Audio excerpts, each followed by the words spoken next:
RBC Ministries mempersembahkan Sorotan Iman. Bab 2, Barnabas, si pemberi semangat. Selamat mendengarkan. Barnabas, si pemberi semangat. Kita mulai dengan nama julukan. Ketika kita masih kanak-kanak, julukan itu dapat membuat kita merasa canggung dan sangat malu, atau membuat kita membusungkan dada dengan rasa bangga dan puas diri. Ada orang yang dikenal dengan nama Kidal, si pendek, si jangkung, si pintar, dan tak ada habis-habisnya julukan yang saling dilontarkan anak-anak, baik yang menyanjung atau yang merendahkan. Karena memakai kacamata sejak kelas 5, saya dari dulu biasa dipanggil si mata 4. Tetapi itu bukanlah nama terburuk yang saya peroleh. Pada musim panas, antara kelas 1 dan 2 SMP, saya sedang bermain lompat gala dengan sebilah batang pohon muda dan gala itu patah. Demikian juga dengan pergelangan tangan saya. Menghabiskan musim panas dengan tangan dibalut gips saja sudah cukup buruk.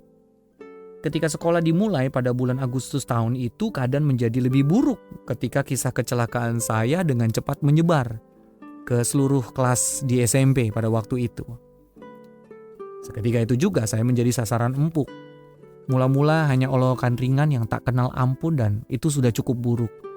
Namun kemudian seorang teman, saat itu yang saya pikir adalah teman saya, yang mengetahui nama tengah saya, itu memberi julukan yang terus melekat selama bertahun-tahun.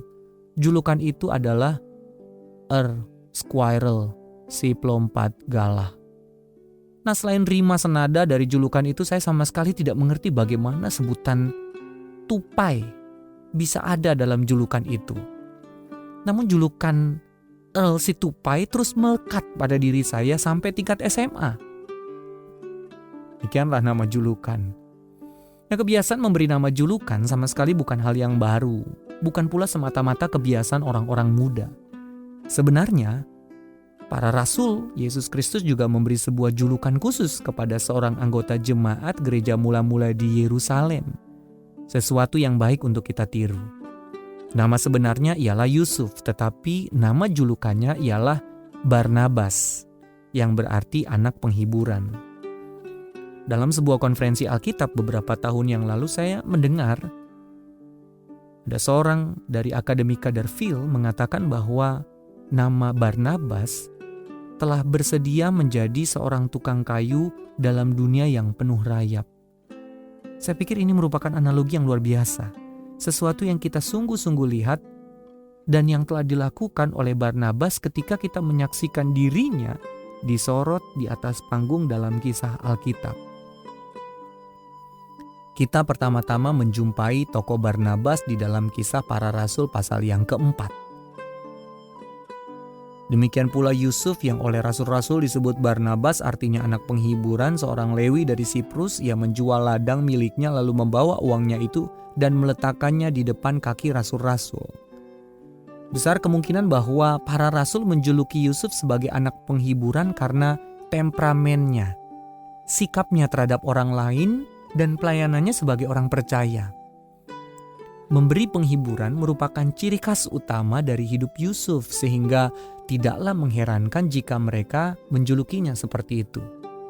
Tidak seperti julukan si mata 4 atau si pelompat galah, nama julukan untuk Yusuf mencerminkan hasrat hatinya. Pada saat kita diperkenalkan dengan Barnabas, kita juga belajar hal-hal menarik lainnya tentang tokoh ini. Yang pertama, Barnabas itu dekat dengan para rasul. Di tengah-tengah jemaat mula-mula yang besar dan bertumbuh, ia dikenal dan dihargai oleh para pemimpin jemaat. Mereka mengakui dan mendukung pelayanannya. Yang kedua, Barnabas berasal dari suku Lewi, seorang Lewi dari Siprus. Ini menyatakan kepada kita bahwa Barnabas adalah seorang Yahudi dan secara khusus berasal dari golongan imam Israel. Kita tidak mengetahui apakah ia dididik dalam pelayanan keimaman. Tetapi catatan Lukas menegaskan silsilah Barnabas dari golongan imam. Lalu yang ketiga, Barnabas adalah orang Siprus. Meskipun tampaknya ia sekarang tinggal di Palestina, tempat kelahirannya ialah Pulau Siprus di Laut Tengah. Lalu yang keempat, ia adalah orang yang murah hati. Barnabas memberikan segala sesuatu yang dimilikinya bagi pelayanan jemaat. Ia tidak hanya memberikan dirinya dalam melayani orang lain, tetapi juga membantu dari sisi keuangan. Sifat murah hati seperti yang diperlihatkan dalam hidupnya merupakan ungkapan hatinya yang sejati. Hal ini mirip dengan jemaat di Korintus yang digambarkan Paulus sebagai berikut. Aku bersaksi bahwa mereka telah memberi menurut kemampuan mereka, bahkan melampaui kemampuan mereka. Dengan kerelaan sendiri, mereka meminta dan mendesak kepada kami supaya mereka juga beroleh kasih karunia untuk mengambil bagian dalam pelayanan kepada orang-orang kudus. Mereka memberikan lebih banyak daripada yang kami harapkan. Mereka memberikan diri mereka pertama-tama kepada Allah, kemudian oleh karena kehendak Allah juga kepada kami.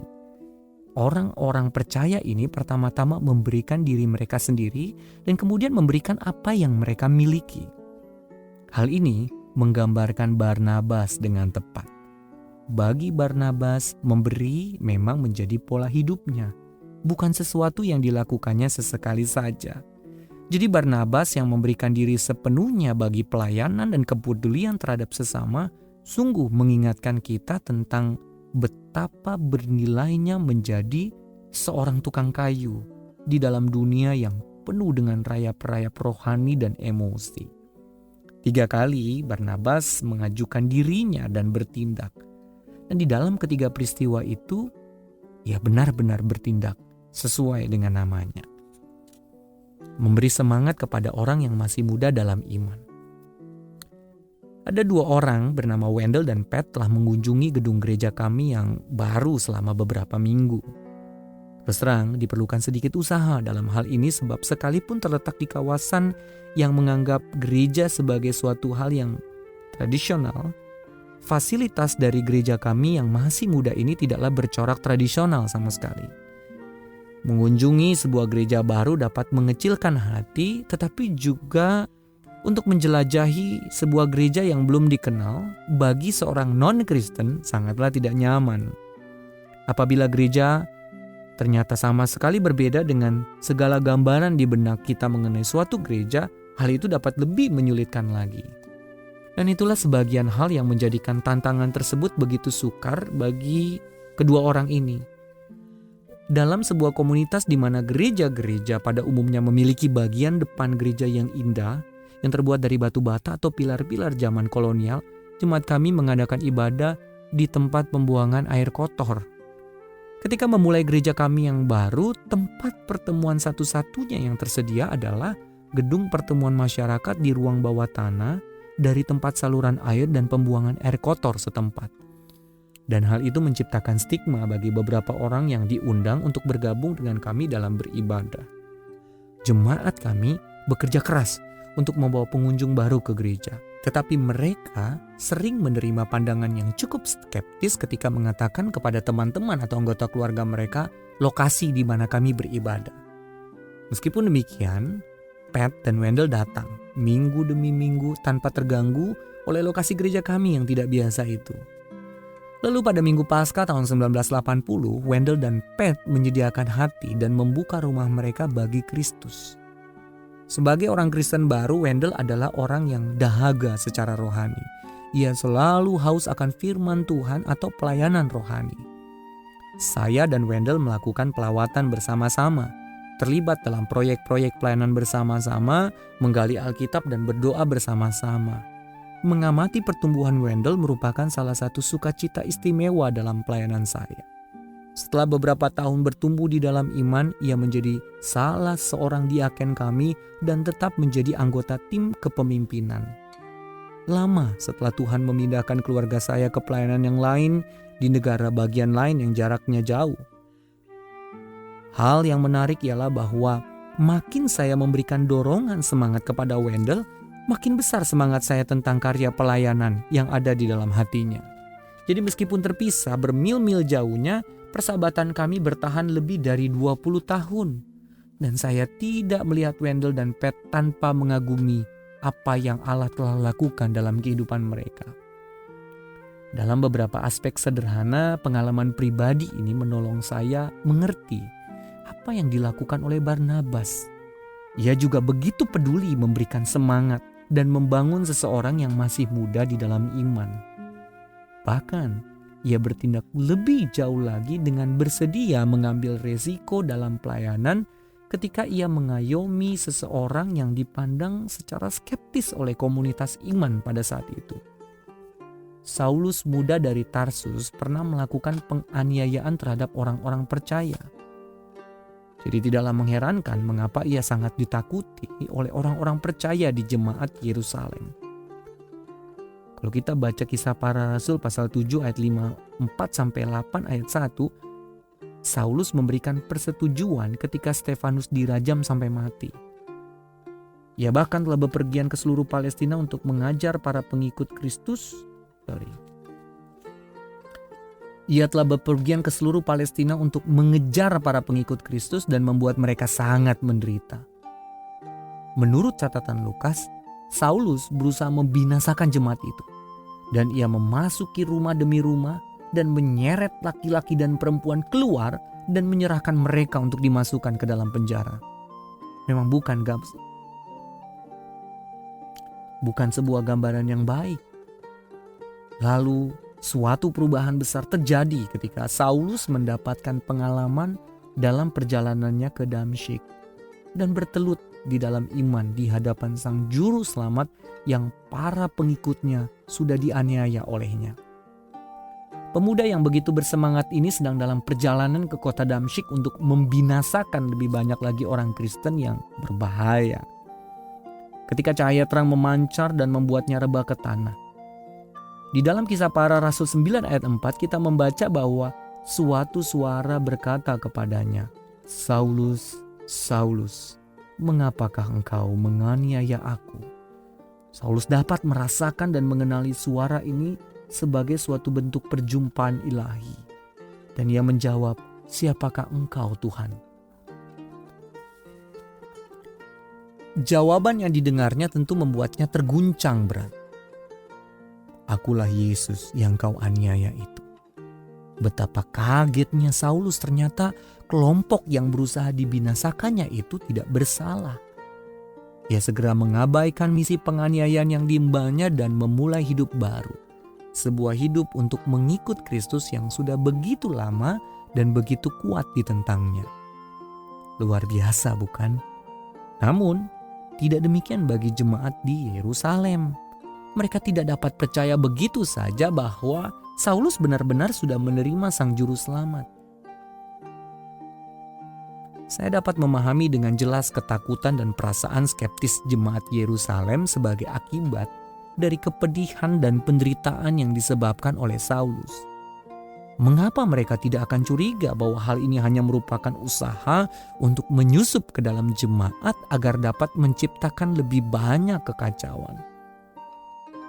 Namun, Barnabas percaya bahwa pertobatan Saulus itu sungguh-sungguh tulus dan dia bertindak atas kepercayaan itu. Kisah Para Rasul 9 ayat 27-28 dengan jelas mengatakan, Barnabas menerima dia dan membawanya kepada rasul-rasul dan menceritakan kepada mereka bagaimana Saulus melihat Tuhan di tengah jalan dan bahwa Tuhan berbicara dengan dia dan bagaimana keberaniannya mengajar di Damsyik dalam nama Yesus.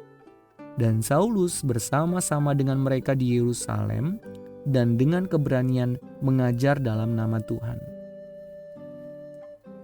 Mengambil sikap seperti itu tidaklah mudah loh. Anda mengenal isi hati Anda sendiri, tetapi Anda tidak akan dapat tahu benar apa yang ada di dalam hati orang lain. Kadang-kadang orang lain mengecewakan Anda. Kadang-kadang mereka mengkhianati Anda. Kadang-kadang Anda merasa sangat dirugikan. Semua akibat ini mungkin akan dialami Barnabas ketika ia menjangkau petobat baru itu. Ketika ia mewujud nyatakan keyakinannya untuk peduli pada orang lain. Barnabas mengabaikan semua kemungkinan dari konsekuensi-konsekuensi negatif ini. Sebab menurut saya, ia yakin bahwa 1. Lebih baik membuat kekeliruan karena berbelas kasih daripada karena menghakimi. Yang kedua, lebih baik mencoba dan gagal daripada tidak mencoba sama sekali. Lalu yang ketiga, lebih baik menaruh kepercayaan kepada orang lain meskipun resiko kehilangan kepercayaan itu.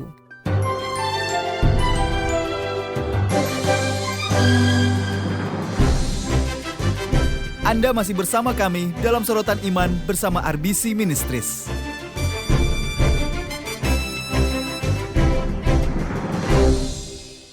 Pada saat jemaat itu tak mau berurusan dalam hal apapun dengan Saulus dari Tarsus, Barnabas tetap melangkah ke dalam satu situasi yang dijauhi oleh kebanyakan orang. Ia mencurahkan waktu, tenaga, dan penguatan kepada Saulus muda dan investasinya itu menghasilkan keuntungan besar bagi tubuh Kristus. Saulus dari Tarsus menjadi Paulus sang rasul. Yang pertama, bertumbuh dalam keberanian dan kredibilitas.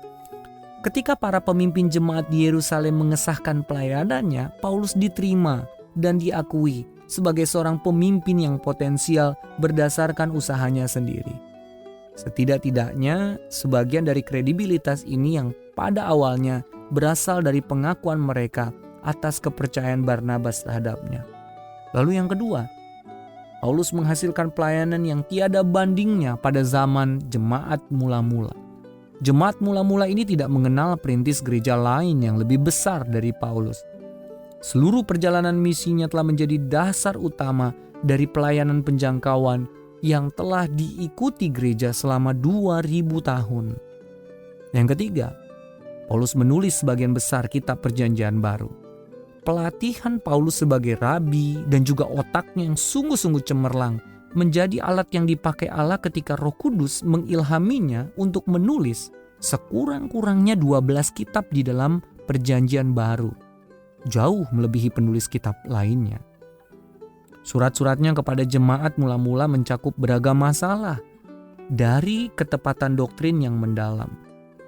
Itu Roma dan Efesus. Kehidupan Kristen yang praktis, Filipi dan Filemon, hingga kepemimpinan gereja 1 dan 2 Timotius serta kitab Titus. Tulisan-tulisannya mengubah cara gereja dalam memahami dan menjelaskan kebenaran Kristen. Lalu yang keempat, belajar juga bagaimana menaruh kepercayaan kepada orang lain. Paulus secara langsung belajar dari Barnabas bagaimana kepercayaan seseorang dalam orang lain dapat mengubah hidup orang itu. Apa yang dilakukan Barnabas kepadanya dilakukan juga oleh Paulus kepada orang-orang lain. Para pria seperti Timotius, Titus, Onesimus, dan Epafroditus, serta para wanita seperti Febe, Priscilla, dan Lydia menjadi pemimpin-pemimpin di dalam komunitas iman sebab Paulus menaruh kepercayaan kepada mereka. Semua hal ini merupakan dampak keberlanjutan dari kepercayaan Barnabas kepada Paulus. Sebuah imbalan yang luar biasa dari kepercayaannya. Bukan begitu?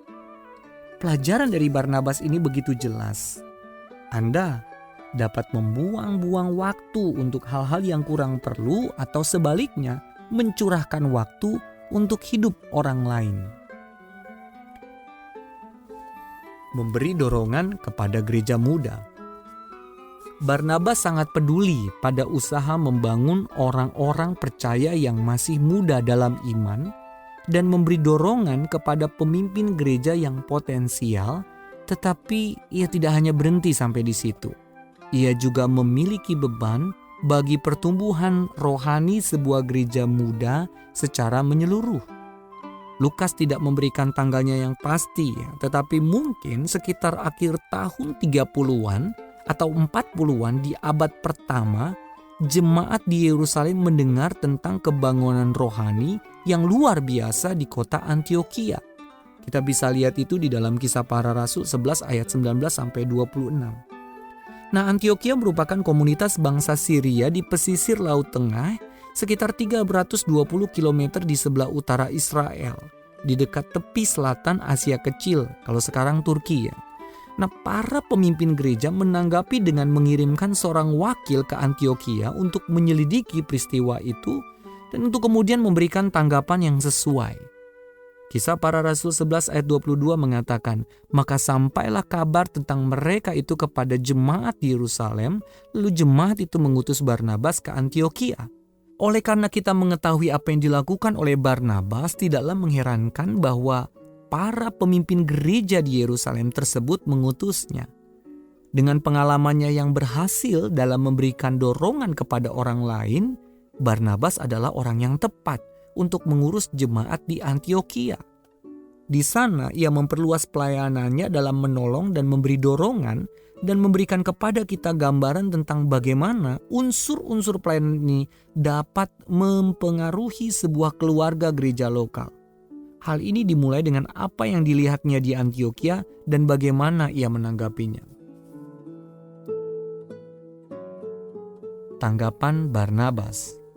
Kita hidup dalam suatu zaman di mana seorang yang begitu bersemangat hidup dalam Kristus akan dipandang aneh. Meskipun terdapat peningkatan minat akan hal-hal rohani dan supernatural, orang-orang tampaknya semakin skeptis terhadap lembaga atau organisasi dalam kekristenan. Bahkan orang-orang yang menyatakan diri beriman terus-menerus mengurangi makna iman atau dampaknya di dalam kehidupan mereka. Seperti jawaban seorang musisi populer ketika ia menanyakan kepadanya tentang keyakinan agamanya. "Ya, saya orang Kristen, tapi saya rasa hal ini tak akan mengubah tindakan saya." Seakan-akan kita merasa perlu untuk menjauhkan diri kita dari anggapan orang bahwa kita terlalu beragama atau terlalu Kristen. Saya ingat ketika seorang pemuda Kristen di sekolah Alkitab. Saya menyanyikan lagu Bill Gaither dengan penuh semangat. "Ayo maju, ayo katakan pada setiap orang, Yesus Kristus tetaplah Raja segala Raja." Saya dan teman-teman tidak merasa malu dengan antusiasme kami ini. Rasanya merupakan hal yang sangat wajar untuk dengan terbuka merayakan sukacita Kristus. Sekarang setelah saya lebih tua baik secara usia maupun di dalam iman, saya merasa bahwa diri saya lebih berhati-hati dan mungkin sedikit lebih sensitif dalam cara bagaimana menunjukkan iman saya. Saya takut jika ada saatnya ketika antusiasme saya dianggap sebagai kesombongan dan bahkan keinginan-keinginan saya untuk menyampaikan Injil terdengar seperti menghakimi. Energi muda yang salah arah dapat dengan mudah menyakiti orang-orang yang justru kita ingin jangkau. Meskipun demikian, pada saat bersamaan harus saya katakan bahwa tidak akan bermasalah bagi kita jika kita sesekali mempunyai sedikit antusiasme lebih yang benar. Kita dapat menjadi begitu berhati-hati, begitu menjaga sikap, bersikap mendua dalam menjalani iman kita sehingga kita memperkenalkan suatu kekristenan yang tidak banyak memberi pengaruh pada dunia yang memerhatikan kita. Suatu kehidupan tanpa antusiasme dan sukacita bukanlah kehidupan yang akan menarik banyak orang. Barnabas tidak pernah kekurangan antusiasme yang tepat dan terarah. Ia bersuka cita oleh apa yang dilihatnya di Antiokhia dan ia menunjukkan rasa sukacitanya itu. Kisah Para Rasul 11 ayat 23 mengatakan, "Setelah Barnabas datang dan melihat kasih karunia Allah, bersukacitalah ia dan menasihati mereka supaya mereka semua tetap setia kepada Tuhan." Ketika Barnabas melihat anugerah Allah yang sedang bekerja, ia bersukacita. Kemudian ia dengan segera terlibat dalam usaha untuk membantu orang-orang percaya baru di Antiokhia tersebut dalam pemahaman dan pertumbuhan iman mereka, sambil mendorong mereka untuk terus setia dan mantap berjalan bersama dengan Tuhan. Ia benar-benar mulai menjadi Barnabas bagi mereka. Sifatnya, kita hidup di dunia yang terkagum-kagum pada hal-hal spektakuler dan memikat seperti kekayaan, keindahan, popularitas, dan kekuasaan.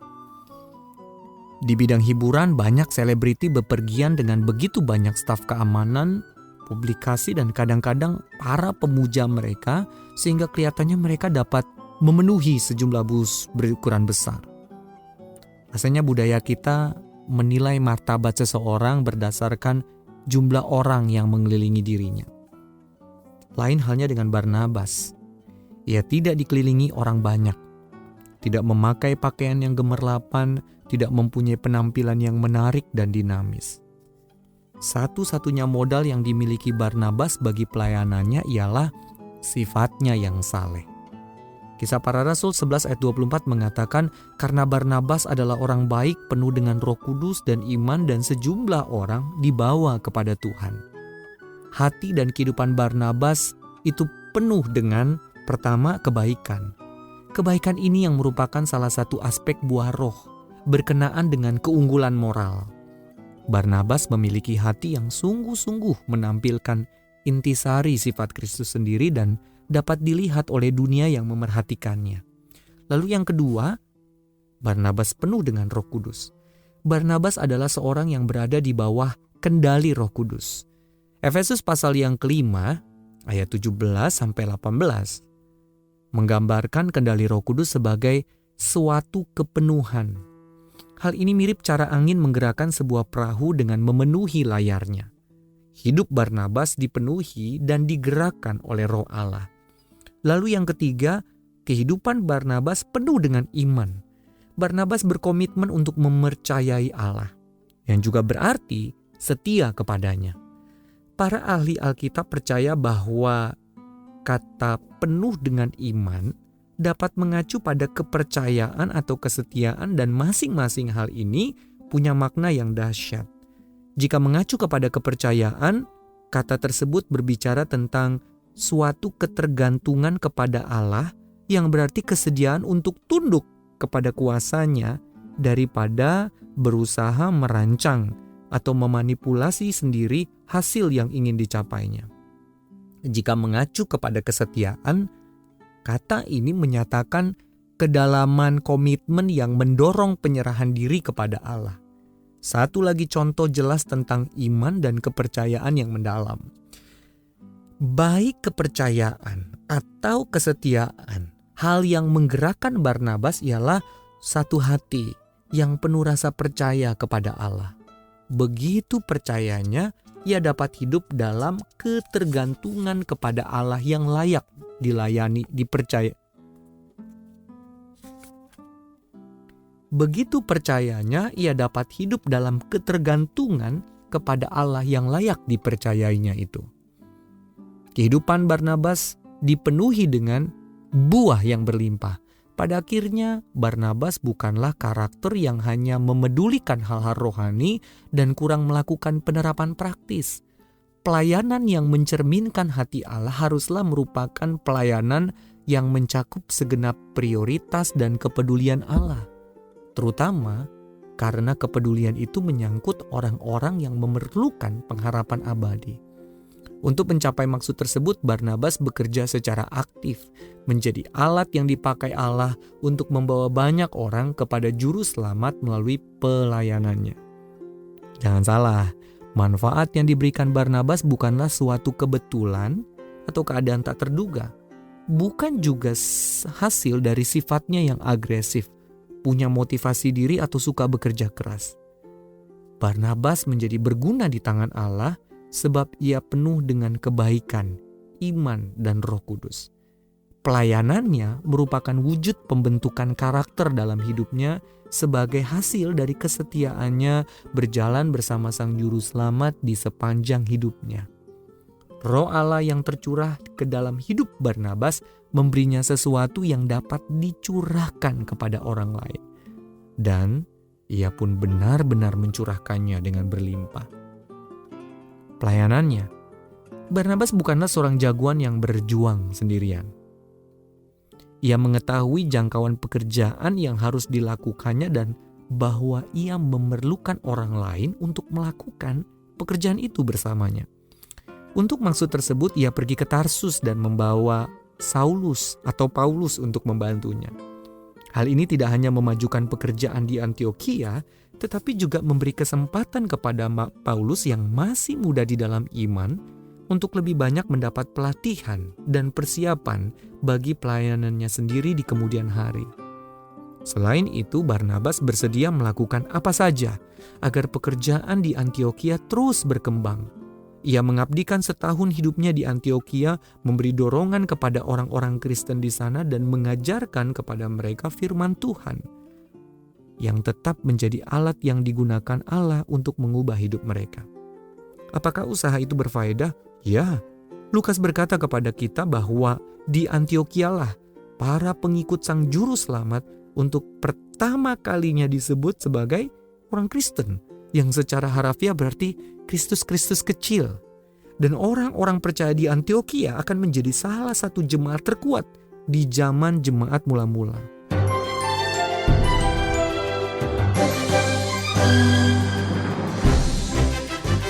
Anda masih bersama kami dalam Sorotan Iman bersama RBC Ministries.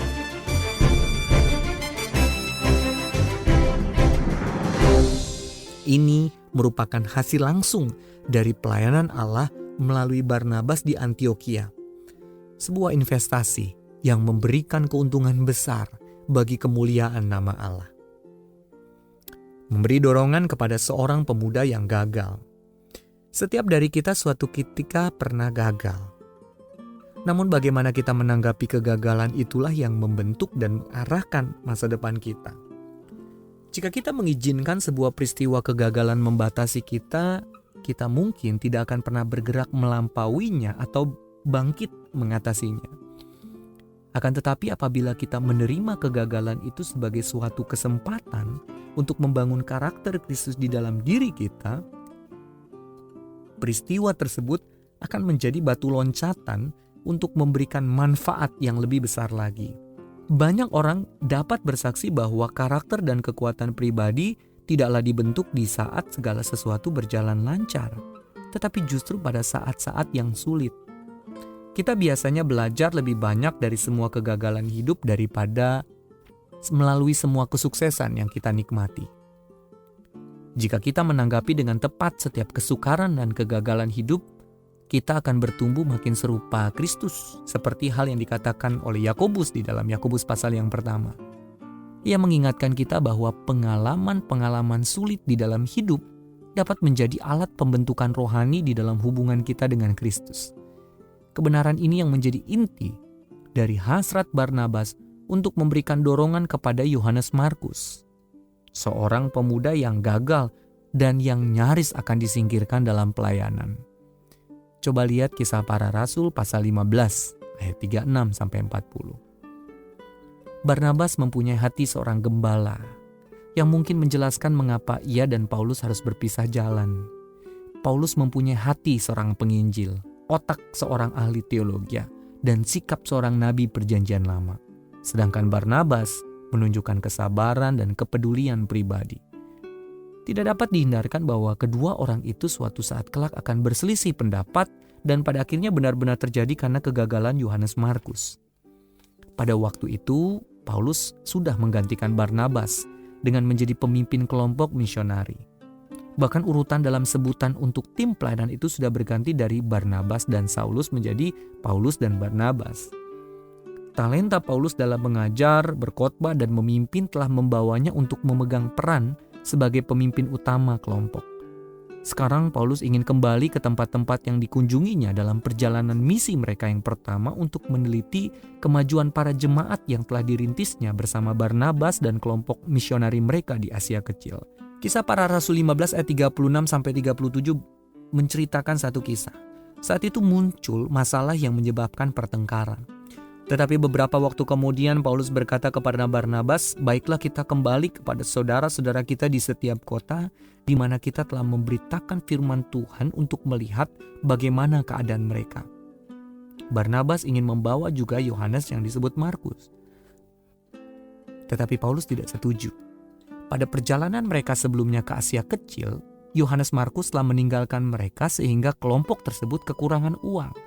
Dan Paulus belum melupakan pengalaman itu. Markus adalah orang percaya yang tinggal di rumah yang selama ini mendukung dan memberi dorongan bagi pekerjaan jemaat mula-mula, yaitu rumah Maria, ibunya, yang ternyata adalah saudara perempuan Barnabas.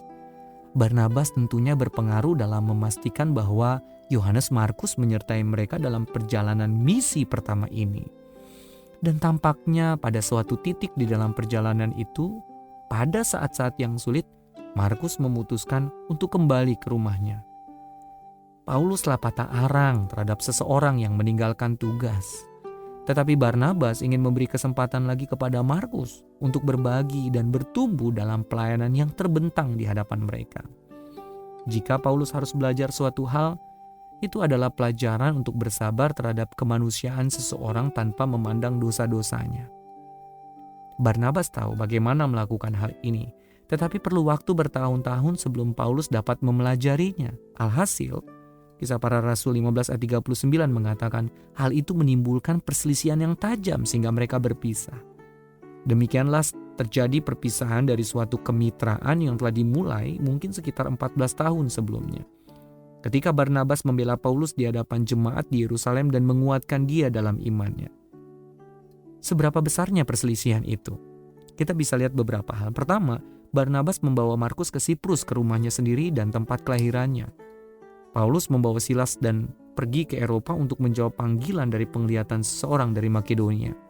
Seperti yang kita lihat di bagian sebelumnya, kita banyak mengetahui tentang hasil-hasil pelayanan Paulus. Namun bagaimana dengan Barnabas? Ya, kita tidak pernah mendengarnya lagi di sepanjang Perjanjian Baru. Tetapi tekadnya terhadap Yohanes Markus yang masih muda, kurang mantap dan kurang tanggung jawab itu membuahkan hasil yang terus bermanfaat para pengikut Kristus sampai sekarang.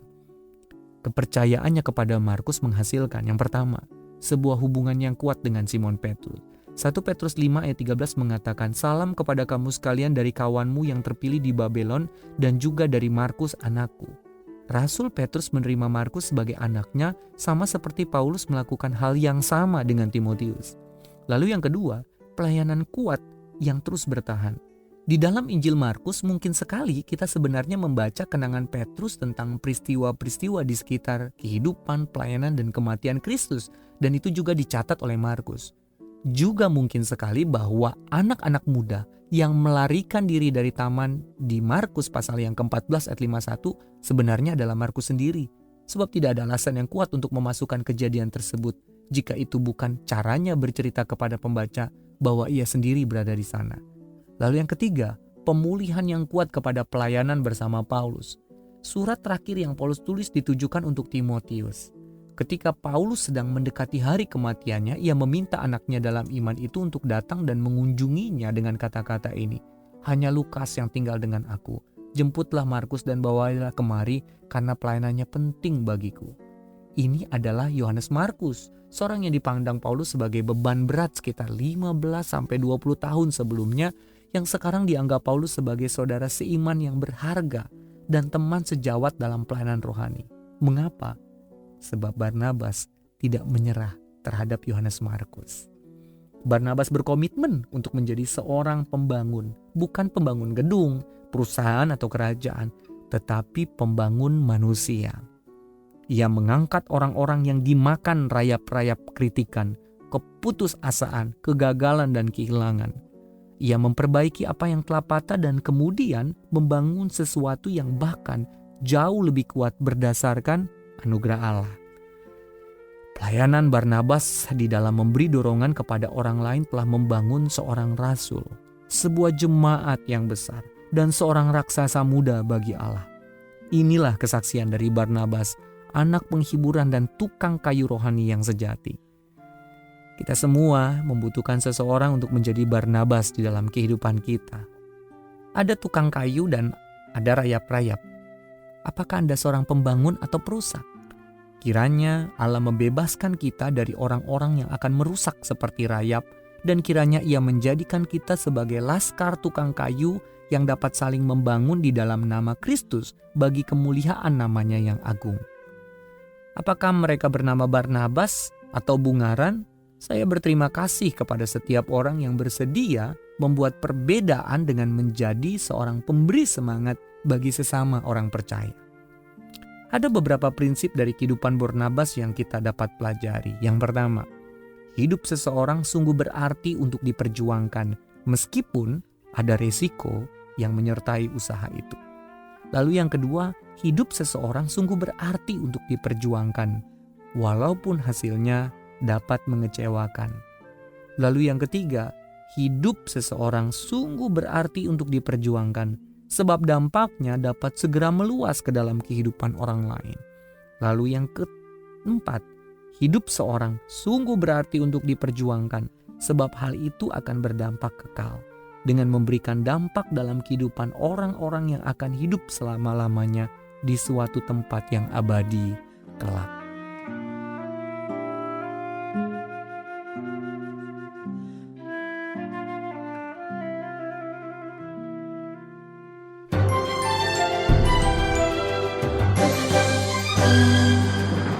Anda telah mendengarkan rangkaian sorotan iman dari bab 2, Barnabas, si pemberi semangat.